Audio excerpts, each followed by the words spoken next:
आज वो धरती एक नया इतिहास रचने जा रही है। आंध्र कुटुंब सभ्युलारा రాజమహేంద్ర వాసులారా మీ అందరికీ నమస్కారాలు। నేను తల్లి గోదావరికి తలవంచి నమస్కరిస్తున్నాను। ఈ నేల మీదే ఆదికవి నన్నయ్య తెలుగులో తొలి కావ్యాన్ని రచించారు। ఇప్పుడు ఈ నేల నుంచి కొత్త చరిత్ర ప్రారంభమవుతున్నది నాకు స్పష్టంగా కనిపిస్తోంది। साथियों, 13 मई को आप अपने वोट से आंध्र प्रदेश की विकास यात्रा का नया अध्याय शुरू करेंगे। लोकसभा चुनाव में तो एनडीए रिकॉर्ड बनाएगी ही, आंध्र विधानसभा में भी अगले 5 साल के लिए एनडीए सरकार तय हो जाएगी। ये विकसित आंध्र प्रदेश, विकसित भारत की तरफ बहुत बड़ा कदम होगा। साथियों, मैं साफ देख रहा हूं, मैं अभी यहां उड़ीसा से आ रहा हूं, वहां भी असेंबली के चुनाव चल रहे हैं, यहां भी असेंबली के चुनाव है। इस समय देश में जितने भी विधानसभा के चुनाव चल रहे हैं, सब में एनडीए की सरकार बनेगी।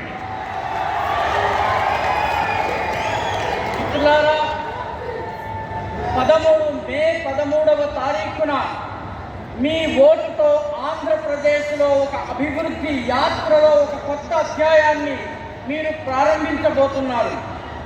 లోకసభ ఎన్నికల్లో ఎన్డీఏ విజయం సాధించి తీరుతుంది, కానీ దానితో పాటు ఆంధ్రప్రదేశ్ విధానసభలో రానున్న 5 సంవత్సరాలు ఎన్డీఏ ప్రభుత్వం ఉండబోతోంది। ఇది వికసిత ఆంధ్రప్రదేశ్, వికసిత భారతదేశంలో ఉన్నటువంటి ఒక పెద్ద అంతర్భాగంగా ఉండబోతోంది। మిత్రులారా, నాకు చాలా స్పష్టంగా కనిపిస్తోంది। నేను ఒడిశా నుంచి వచ్చాను, అక్కడ కూడా విధానసభ ఎన్నికలు జరుగుతున్నాయి, ఇక్కడ కూడా విధానసభ ఎన్నికలు జరుగుతున్నాయి। దేశం మొత్తం మీద ఎక్కడెక్కడ విధానసభ ఎన్నికలు జరిగాయో అన్ని చోట్ల ఎన్డీఏ ప్రభుత్వం ఏర్పాటు కాబోతోంది। साथियों, इस चुनाव में एक और कांग्रेस पार्टी है और दूसरी ओर वाईएसआर कांग्रेस है।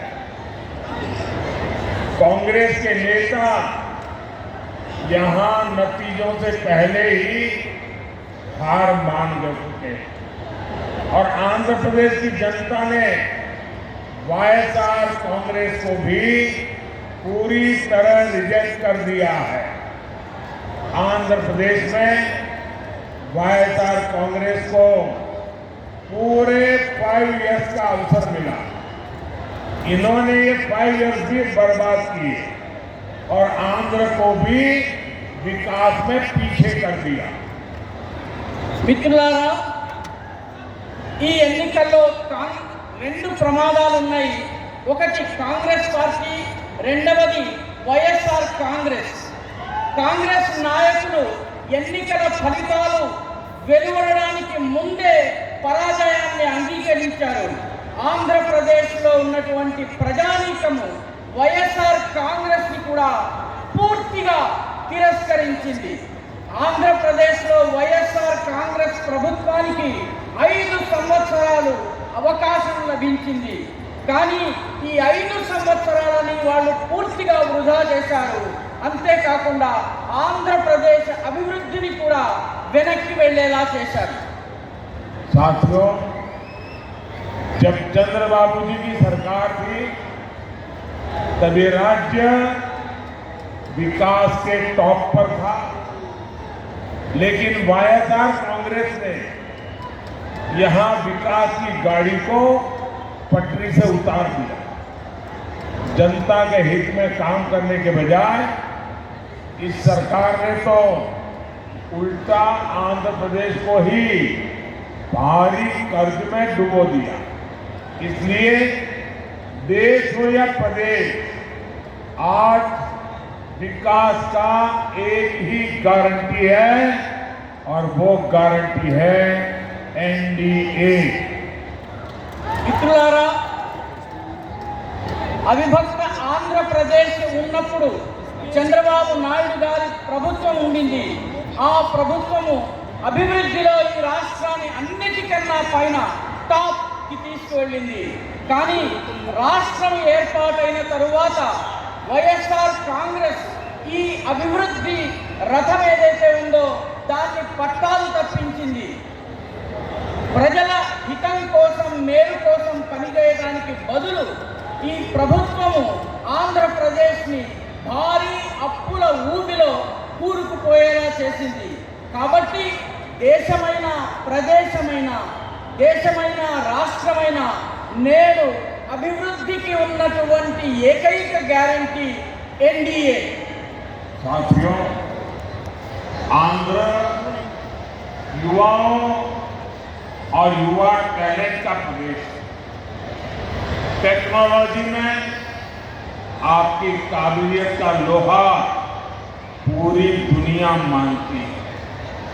इसलिए आज जब देश तेजी से आगे बढ़ रहा है तो आंध्र का तेजी से आगे बढ़ना उतना ही जरूरी है। लेकिन यहाँ की राज्य सरकार में ये उम्मीद बेकार है। डेवलपमेंट के नाम पर यहाँ काम जीरो और करप्शन 100% हुआ है। यहाँ केंद्र सरकार के प्रोजेक्ट को डीले करके जनता के हित को डिरेल कर दिया है। इसलिए राज्य और केंद्र में जब एनडीए की डबल इंजन सरकार होगी तो सभी रुके काम पूरे होंगे। మిత్రులారా, ఆంధ్రప్రదేశ్ యువతలోని సామర్థ్యానికి చెందినటువంటి రాష్ట్రము. టెక్నాలజీలో, సాంకేతిక పరిజ్ఞానంలో, ఆ సామర్థ్యంలో ఆంధ్రప్రదేశ్ యువకుల శక్తిని యావత్ ప్రపంచం గుర్తించింది. అందుకే ఈ దేశం వేగవంతంగా అభివృద్ధి చెందాలన్నట్లయితే చెందుతున్నటువంటి సమయంలో ఆంధ్రప్రదేశ్ కూడా అంతే వేగవంతంగా అభివృద్ధి చెందడం చాలా అవసరం. కానీ ఇక్కడ ఉన్నటువంటి రాష్ట్ర ప్రభుత్వం నుంచి ఈ రకమైనటువంటి దాన్ని ఆశించడము పూర్తిగా వృధా. అభివృద్ధి పేరిట ఇక్కడ పనులు జీరో, కానీ కరప్షన్ మాత్రం 100%, 100% జరిగింది. కాబట్టి ఇక్కడ కేంద్ర ప్రభుత్వం యొక్క ప్రాజెక్టులను बहनों, आपको कांग्रेस से भी उतना ही सावधान रहना है। आप याद करिए, 10 साल पहले कांग्रेस ने देश को कहां पहुंचा दिया। जब कांग्रेस केंद्र सरकार में थी, भारत की चर्चा स्कैम के लिए होती थी। మిత్రులారా, సోదరీమణులారా, మీకు కాంగ్రెస్ విషయంలో కూడా అంతే జాగ్రత్తగా ఉండవలసిన అవసరం ఉంది. గుర్తుంచుకోండి, 10 సంవత్సరాల ముందు కాంగ్రెస్ ప్రభుత్వము దేశాన్ని ఏ అధోగతిలోకి తీసుకెళ్ళింది.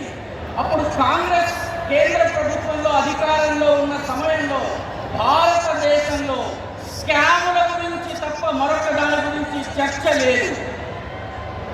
भाई और बहनों, ये कांग्रेस वाले, इंडी अलायंस वाले गुस्से में आए दिन ईडी चिल्लाते रहते हैं।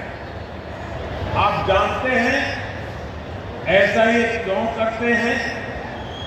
इसका जवाब आज पूरा देश टीवी पर देख रहा है। झारखंड में ईडी ने नोटों के पहाड़ खोद कर निकाले हैं। कांग्रेस के मंत्री के निजी सचिव के नौकर के पास से ये नोटों का पहाड़ निकला। सोचिए, कांग्रेस वालों ने अपने नौकर के घर को काली कमाई का गोदाम बना रखा था। ये पहला मौका नहीं है। इससे पहले भी कांग्रेस के एक सांसद के पास से नोटों का इससे भी बड़ा पहाड़ मिला था। इतने नोट है कि मशीनें भी गिनते गिनते थक जाती है। साथियों, आज मैं देश के सामने एक और संयोग की बात करूंगा। आखिर ऐसा क्यों है कि जिनके पास से भी नोटों के ये पहाड़ मिलते हैं वो कांग्रेस की फर्स्ट फैमिली के करीबी होते हैं? ऐसा क्यों होता है?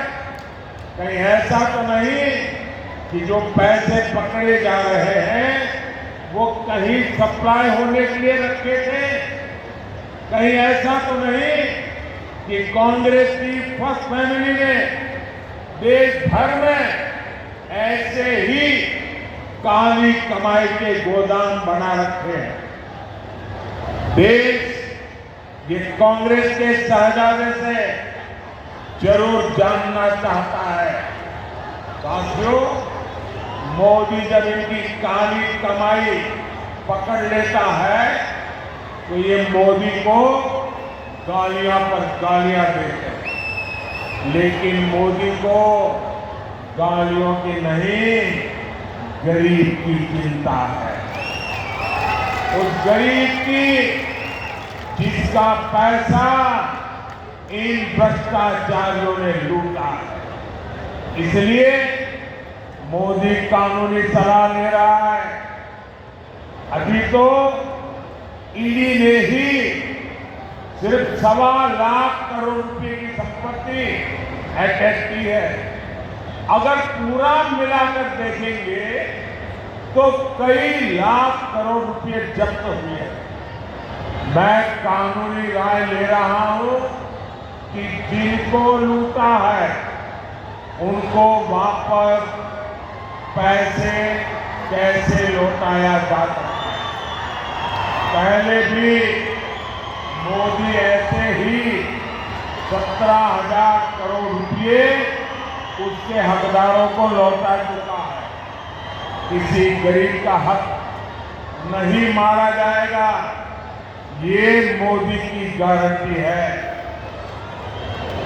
సోదర సోదరి మనులారా, ఈ కాంగ్రెస్ నాయకులు అదేవిధంగా ఇండి అలయన్స్ నాయకులు ప్రతిరోజు కోపంతో ఈడీ పైన ఎందుకు ఈడీ ఈడీ అని అరుస్తూ ఉంటారు.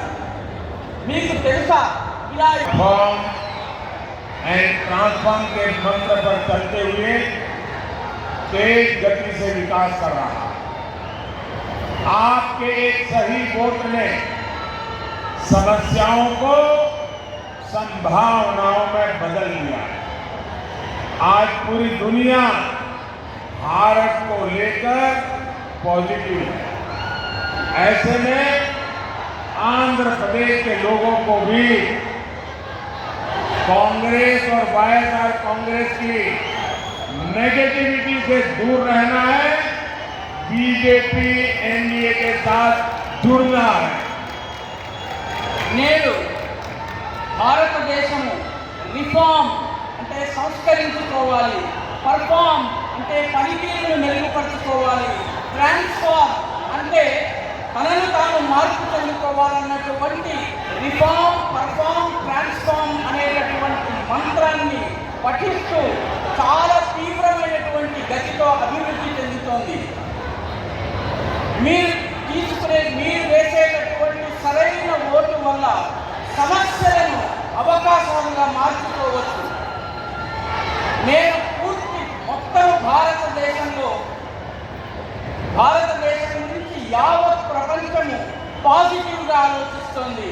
అలాంటి పరిస్థితిలో सरकार में आए, लेकिन आज राज्य सरकार ही शराब की डीलिंग और भ्रष्टाचार करने में लगी। यहाँ शराब का बड़ा सिंडिकेट चल रहा है और कहने वाले कहते हैं कि आज आंध्र सरकार सैंड माफिया और शराब माफिया ही चला रहे हैं। वाईएसआर कांग्रेस सरकार में भ्रष्टाचार फुल स्पीड में है, लेकिन विकास कार्यों पर ब्रेक लगा हुआ है। మిత్రులారా, ఈ ప్రభుత్వం మద్యపాన నిషేధాన్ని అమలు చేస్తామని చెప్పి అధికారంలోకి వచ్చింది. కానీ ఇప్పుడు రాష్ట్ర ప్రభుత్వమే మద్యం యొక్క లావాదేవీలు చేస్తోంది, వ్యాపారం చేస్తోంది, అదేవిధంగా అవినీతికి పాల్పడుతోంది. ఇక్కడ మద్యానికి సంబంధించినటువంటి ఒక పెద్ద సిండికేట్ నడుస్తోంది. చెప్పే కొందరి కథనం ప్రకారము నేడు ఆంధ్రప్రదేశ్ ప్రభుత్వంలో మద్యం మాఫియా, ఇసుక మాఫియాల రాజ్యమే నడుస్తుంది. వైఎస్ఆర్ కాంగ్రెస్ ప్రభుత్వము ఈ ప్రభుత్వంలో అవినీతి ఫుల్ స్పీడ్లో ఉంది, కానీ అభివృద్ధి బ్రేక్ పడింది.